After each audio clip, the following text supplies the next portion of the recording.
মানসম্মত উচ্চশিক্ষার সুযোগের সীমাবদ্ধতা, পর্যাপ্ত কর্মসংস্থানের অভাব, দীর্ঘদিনের রাজনৈতিক অস্থিতিশীলতা ও অনিরাপত্তা সব মিলিয়ে দেশ ছাড়া দিকে ঝুঁকছেন দেশের তরুণ শিক্ষার্থীরা।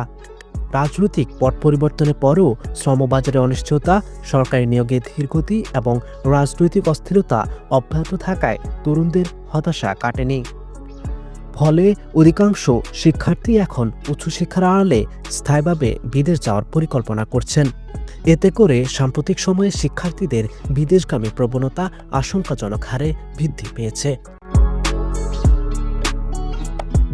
ইউনেস্কোর এক প্রতিবেদনের তথ্য অনুযায়ী ২০২৩ সালে বাংলাদেশ থেকে বিদেশে উচ্চশিক্ষার উদ্দেশ্যে পাড়ি জমিয়েছেন মোট ৫২,৭৯৯ জন শিক্ষার্থী। ধারণা করা হচ্ছে ২০২৪ সালে এ সংখ্যা আরও বেশি। উচ্চশিক্ষার জন্য বিদেশি শিক্ষার্থীদের পছন্দের দেশের তালিকায় রয়েছে যুক্তরাষ্ট্র, যুক্তরাজ্য, কানাডা, মালয়েশিয়া ও জার্মানির মতো উন্নত দেশগুলো।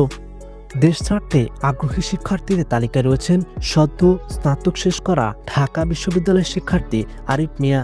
তিনি জানান, দেশে পড়াশোনা শেষ করলেও চাকরির নিশ্চয়তা ও পেশাগত ভবিষ্যৎ নিয়ে অনিশ্চয়তা থাকায় বিদেশ যাওয়ার কথা ভাবছেন তিনি।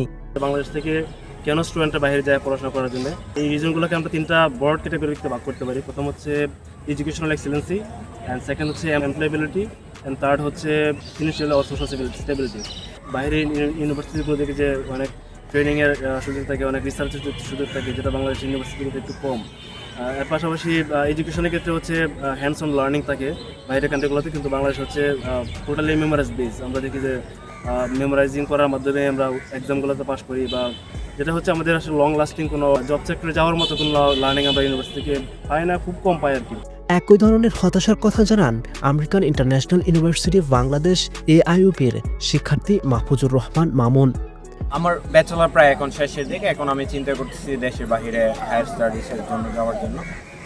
রাইট নাও দেশের যে situation, market place, overall political issue, এখন অ্যাজ এ দেশের নাগরিক হিসেবে আমি আমার সিকিউরিটিটা ফিল করতে পারতেছি না। রাইট নাও রাস্তাঘাট বা আদার্স যে কোনো সেক্টরে সিকিউরিটির একটা বিশাল একটা বড় প্রবলেম। এই সার্বিক বিষয় নিয়ে কথা বলি ঢাকা বিশ্ববিদ্যালয়ের রাষ্ট্রবিজ্ঞান বিভাগের অধ্যাপক মোহাম্মদ আইনুল ইসলামের সঙ্গে। যে এখন শিক্ষার্থীরা তাদের উন্নত জীবন বা উচ্চশিক্ষার জন্য বিদেশে পাড়ি জমাতে চাচ্ছেন, এটি একটি ব্যাপার। আবার বিপ্লব পরবর্তী সময়ে দেখা গেছে যে অনেক রকমের রাজনৈতিক বা অর্থনৈতিক যে অনিশ্চয়তা, এই জায়গাটিকে চিহ্নিত করা যেতে পারে কেন তরুণরা আসলে দেশ ছেড়ে অন্য দেশে তাদের জীবন গড়তে চাচ্ছেন। এরকম একটি জিনিস আমরা শ্রীলঙ্কাতেও দেখেছি যে বিপ্লবোত্তর সময়ে তরুণ যারা শিক্ষার্থী তারা প্রায়শই দেখা যাচ্ছে যে তারা বিদেশে যাওয়ার জন্য বিভিন্ন প্রচেষ্টা নিয়ে থাকে। বিশেষজ্ঞদের মতে শিক্ষার্থীদের এই কর্মবর্ধমান বিদেশমুখী প্রবণতা অব্যাহত থাকলে দেশ মেধাশূন্যতার ঝুঁকিতে পড়বে, যা দীর্ঘমেয়াদে অর্থনীতি, গবেষণা ও উন্নয়ন খাতে নেতিবাচক প্রভাব ফেলতে পারে। তাই মানসম্মত উচ্চশিক্ষার সুযোগ সম্প্রসারণ ও কর্মসংস্থানের বাস্তব ক্ষেত্র তৈরি এবং রাজনৈতিক ও অর্থনৈতিক স্থিতিশীলতা নিশ্চিতের মাধ্যমে তরুণদের আস্থা ফিরিয়ে আনা এখন সময়ের দাবি। ফারহান আহমেদ কাউসার, দ্য ডেইলি ক্যাম্পাস, ঢাকা।